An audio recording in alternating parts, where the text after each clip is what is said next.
Radio Tehran, শুরু হচ্ছে বিশ্ব সংবাদ। ইন্নালিল্লাহ। আবারও পুরো মধ্যপ্রাচ্যে তৃতীয় বিশ্বযুদ্ধ ছড়িয়ে পড়েছে। দখলদার ইসরায়েলি বাহিনী এবং মার্কিন যুক্তরাষ্ট্রের সঙ্গে কোনোভাবেই চুক্তি করবে না ইরানের ইসলামী বিপ্লবী গার্ড বাহিনীর সদস্যরা। জন্য মার্কিন যুক্তরাষ্ট্র এবং দখলদার ইসরায়েলের বিরুদ্ধে হামলা অব্যাহত রাখবে ইরান। ইরানের সঙ্গে বারবার বৈঠক করেও মার্কিন যুক্তরাষ্ট্রের কোনো ফলাফল ভালো হয়নি, তাই পরিস্থিতি খুবই খারাপ আকার ধারণ করেছে। আর এরই মাঝে আমাদের হাতে এসে পৌঁছেছে যুদ্ধের সর্বশেষ গুরুত্বপূর্ণ সবথেকে তাজা আপডেট সংবাদ আপনাদের জানিয়ে দিব। প্রথমেই জানাবো, পাকিস্তানের মাধ্যমে যুক্তরাষ্ট্রকে রেড লাইন তালিকা পাঠালো ইরান। ইরান তার জাতীয় নিরাপত্তা এবং সার্বভৌমত্বের প্রশ্নে কোনোভাবেই আপোষ করবে না এমন কিছু বিষয়ে একটি রেড লাইন বা চূড়ান্ত সীমারেখার তালিকা পাকিস্তানের কাছে হস্তান্তর করেছে। তেহরানের পক্ষ থেকে ইসলামাবাদকে অনুরোধ করা হয়েছে যেন এই তালিকা বিষয়গুলো যুক্তরাষ্ট্রকে জানিয়ে দেওয়া হয়। মার্কিন যুক্তরাষ্ট্রকে জানিয়ে দিয়েছে পাকিস্তান, ইরান কোনোভাবেই তাদের এই পারমাণবিক কার্যক্রম হাতছাড়া করবে না। এরপর জানাবো, অভ্যন্তরীণ রাজনৈতিক চাপ সামাল দিতেই লেবাননে হামলা চালিয়েছে এই ইহুদিবাদী নেতানিয়াহু।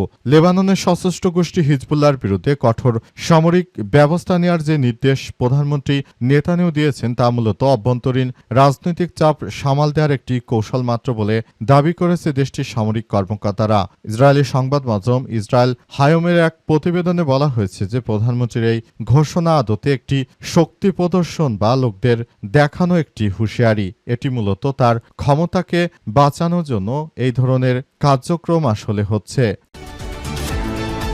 এদিকে মার্কিন নিষেধাজ্ঞার পাল্টা ব্যবস্থা নেওয়ার হুঁশিয়ারি চীনের।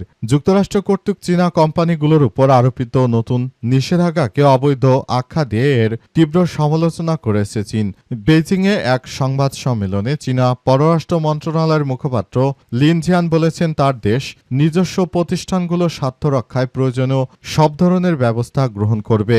মার্কিন যুক্তরাষ্ট্রের কোনো নিষেধাজ্ঞাকে তোয়াক্কা করে না চীন।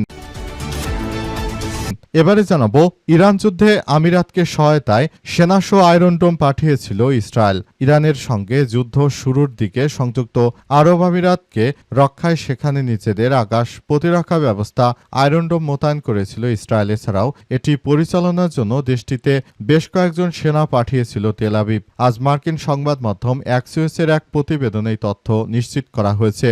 সংযুক্ত আরব আমিরাত কতটা নেমখারাম মুসলিম রাষ্ট্র, তারা ইহুদিবাদী ইসরায়েলকে সহযোগিতা করেছিল এবং ইরানের বিরুদ্ধে আক্রমণ চালিয়ে তারা আবারও একটি সন্ত্রাসী কর্মকাণ্ড গড়ে তুলতে চেয়েছিল। এবং সর্বশেষ জানাবো, নারীদের এলপিজি কার্ড দেবে সরকার, বললেন প্রধানমন্ত্রী তারেক রহমান। এবার রান্নার কষ্ট লাঘব করতে নারীদের এলপিজি কার্ড সেবা দেওয়া হবে বলে জানিয়েছেন প্রধানমন্ত্রী তারেক রহমান। আজ 12টার দিকে যশোরের শাসায় প্রাত রাষ্ট্রপতি জিয়াউর রহমানের স্মৃতিবিজড়িত উলাসী যদুনাথপুর খাল পুনর্খনন কাজের উদ্বোধনী অনুষ্ঠানে এসব কথা জানান তিনি। বিএনপি ক্ষমতা আসার পর থেকেই তারা যে ড্রেনের মতো খাল খনন করছে, আশা করা যাচ্ছে আগামী 1 বছরের মধ্যে সেটি আবার বন্ধ হয়ে যাবে।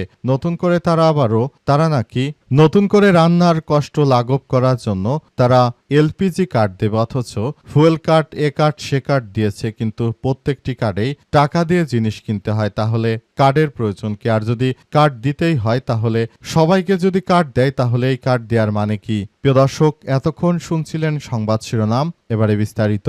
তবে তার আগে বন্ধুরা অনুরোধ থাকবে এই সংবাদটিতে একটি লাইক দিন। এই চ্যানেলে আপনি নতুন হয়ে থাকলে আমাদের সংবাদটি দেখতে দেখতে চ্যানেলটি সাবস্ক্রাইব করে রাখুন। কমেন্ট করে বন্ধুরা আপনার মূল্যবান মতামত জানিয়ে দিন আপনি বিশ্বের কোন দেশ থেকে বা বাংলাদেশের কোন স্থান থেকে আমাদের সংবাদটি দেখছেন এবং শুনছেন।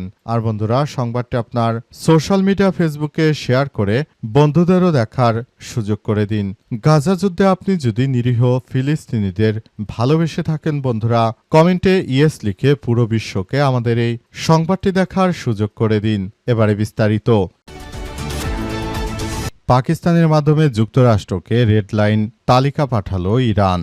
ইরান তার জাতীয় নিরাপত্তা এবং সার্বভৌমত্বের প্রশ্নে কোনোভাবেই আপোষ করবে না এমন কিছু বিষয়ে একটি রেড লাইন বা চূড়ান্ত সীমারেখার তালিকা পাকিস্তানের কাছে হস্তান্তর করেছে। তেহরানের পক্ষ থেকে ইসলামাবাদকে অনুরোধ করা হয়েছে যেন এই তালিকার বিষয়বস্তুগুলো দ্রুত সময়ের মধ্যে যুক্তরাষ্ট্রকে জানানো হয়। ইরানের রাষ্ট্র সংবাদ সংস্থা ফাস্ট নিউজ এজেন্সির বরাদ্দে তথ্য সামনে এসেছে। পররাষ্ট্রমন্ত্রী আব্বাস আরাগচি সাম্প্রতিক পাকিস্তান সফরের সময় দেশটির উচ্চপদস্থ কর্মকর্তাদের কাছে এই গোপনীয় তালিকা তুলে দিয়েছেন। সিএনএন-এর এক প্রতিবেদনে বলা হয়েছে এই তালিকায় মূলত পারমাণবিক কর্মসূচি এবং কৌশলগত জলপথ, হরমুজ প্রণালীর মতো স্পর্শকাতর বিষয়গুলো অন্তর্ভুক্ত রয়েছে। ইরানের রাষ্ট্র গণমাধ্যমগুলো এই বার্তা প্রদানের বিষয়গুলোকে অত্যন্ত তাৎপর্যপূর্ণ বলে বর্ণনা করেছে, তবে তারা স্পষ্ট করে জানিয়ে দিয়েছে এই তালিকা বা বার্তা দেওয়ার সঙ্গে ইরান ও যুক্তরাষ্ট্রের মধ্যকার চলমান বা সম্ভাব্য কোনো সরাসরি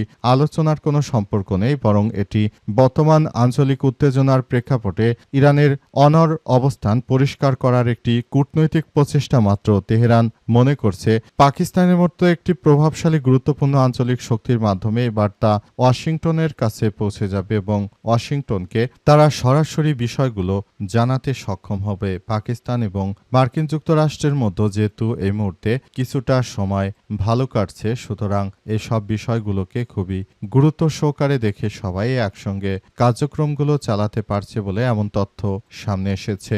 মধ্যপ্রাচ্য জুড়ে দখলদার ইসরায়েলি বাহিনী এবং মার্কিন যুক্তরাষ্ট্র তারা যে ধরনের কার্যক্রম আসলে শুরু করেছে, এর মধ্য দিয়ে আসলে ভবিষ্যতের দিকে এগিয়ে যেতে হলে সবাইকে এখনই অনেক বেশি কার্যক্রম চালিয়ে যেতে হবে। পুরো মধ্যপ্রাচ্য জুড়ে দখলদার ইসরায়েলি বাহিনী ও মার্কিন যুক্তরাষ্ট্রের এই কার্যক্রমগুলো সম্পূর্ণরূপে নিজেদের মতো করে আসলে পরিস্থিতিগুলো সামাল দিতে হবে। অভ্যন্তরীণ রাজনৈতিক চাপ সামাল দিতেই লেবাননে হামলা চালিয়েছে নেতানিয়াহু।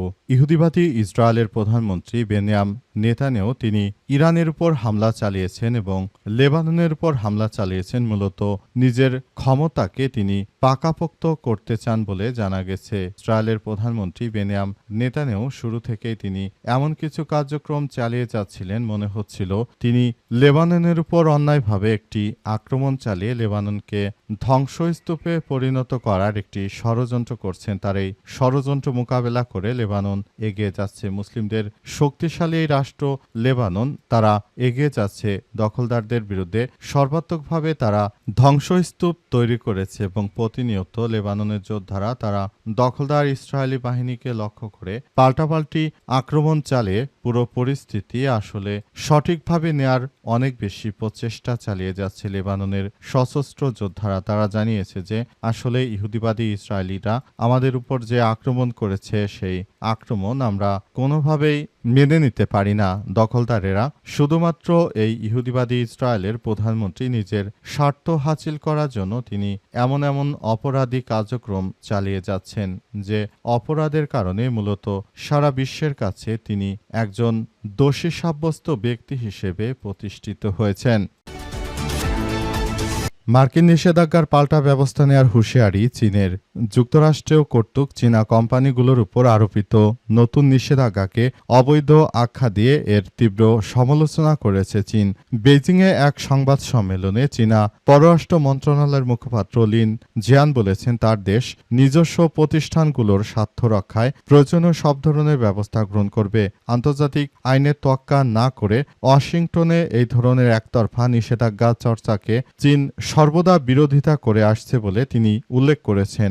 রিয়াজুল খালিকের প্রতিবেদনে জানানো হয়েছে ওই নিষেধাজ্ঞার ফলে দুই পরাশক্তির বাণিজ্যিক ও আন্তর্জাতিক সম্পর্ক নতুন করে উত্তেজনা দেখা দিয়েছে। এর আগে গত শুক্রবার মার্কিন ট্রেজারি বিভাগ ইরান সংশ্লিষ্ট নতুন কিছু নিষেধাজ্ঞার ঘোষণা দেয়। ওই পদক্ষেপে চীনের একটি বড় স্বাধীন শোধনাগার শো, যাকে সাধারণত টিপট রিফাইনারি বলা হয়, প্রায় 40টি অতিরিক্ত প্রতিষ্ঠানকে কালো তালিকাভুক্ত করা হয়েছে।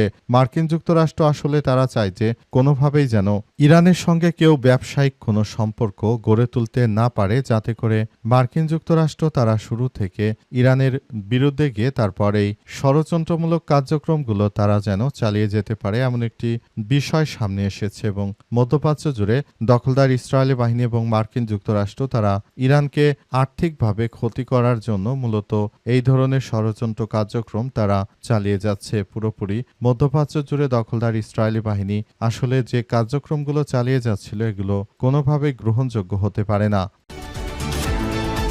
ইরান যুদ্ধে আমিরাতকে রক্ষায় সেনাসহ আয়রন ডোম পাঠিয়েছিল ইসরায়েল। অত্যন্ত দুঃখের সংবাদ যে মার্কিন যুক্তরাষ্ট্র এবং ইহুদিবাদী ইসরায়েল, আমাদের মুসলিম নামধারী একটি রাষ্ট্র রয়েছে সংযুক্ত আরব আমিরাত বা অনেকে দুবাই হিসেবে, এই রাষ্ট্রটি অনেকের কাছে পরিচিত রাষ্ট্রটি তারা আসলে ইরানের সঙ্গে যুদ্ধ লাগার পরেই ইহুদিবাদী ইসরায়েলের সঙ্গে অনেক ঘনিষ্ঠ সম্পর্ক গড়ে তুলেছে রাষ্ট্রটি। তারা আগে থেকে ইহুদিবাদী ইসরায়েলের সঙ্গে সব ধরনের ব্যবসায়িক কার্যক্রম চালায়। মূলত এই রাষ্ট্রটি এদের এই কার্যক্রমগুলো চালিয়ে যাওয়ার জন্য আসলে দখলদারেরা ইরানের সঙ্গে যুদ্ধ বাঁধার পর থেকেই সব ধরনের সহযোগিতা করছিল ইরান বলে জানা গেছে। এবং এই পরিস্থিতির মধ্য দিয়ে মূলত মার্কিন যুক্তরাষ্ট্র এবং ইহুদিবাদী ইসরায়েল যে যুদ্ধ মূলত শুরু করেছে, সেই যুদ্ধ কিন্তু মধ্যপ্রাচ্যের এই সংযুক্ত আরব আমিরাত ইরানের বিরুদ্ধে যুদ্ধ করার জন্য উস্কানি দিয়েছিল। আর এই উস্কানির ফাঁদে পড়ে মার্কিন যুক্তরাষ্ট্র ইরানের উপর হামলা চালিয়েছিল। তাই সব থেকে বেশি এই সংযুক্ত আরব আমিরাত বা দুবাইয়ের উপর বেশি আক্রমণ করেছে ইরান। এবং এই আক্রমণ থেকে বাঁচানোর জন্য এই দেশটিকে ইহুদিরা আয়রন ডোম ও সেনা সহযোগিতা দিয়েছিল। তাহলে বুঝুন কতটা নিকৃষ্ট রাষ্ট্র এটি। এরা নিজেদের মুসলিমদেরকে হত্যা করার পেছনেও পিছপা হয়নি। তারা কখনোই চাইতো না যে ইরান কোনোভাবে যেন একটি স্বাভাবিক, একটি স্টেবল রাষ্ট্রে পরিণত হতে না পারে, সেজন্য এসব ষড়যন্ত্র তারা করত বলে জানা গেছে।